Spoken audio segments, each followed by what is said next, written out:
کسی نے حضرت علی رضی اللہ تعالیٰ عنہ سے سوال کیا کہ اے علی، صحابہ میرے آقا علیہ السلام کو ملنے کے لیے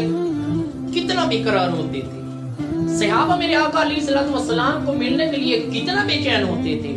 تو حضرت علی رضی اللہ تعالیٰ عنہ آپ نے جواب دیا کہ پوچھنے والے، صحابہ میرے آقا علیہ السلام کے دیدار کے لیے اتنا بے چین ہوتے،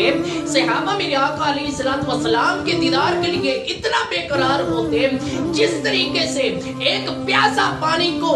پینے کے لیے بے قرار ہوتا ہے، پانی کو پینے کے لیے بے چین ہوتا ہے، پانی کو پینے کے لیے جناب والا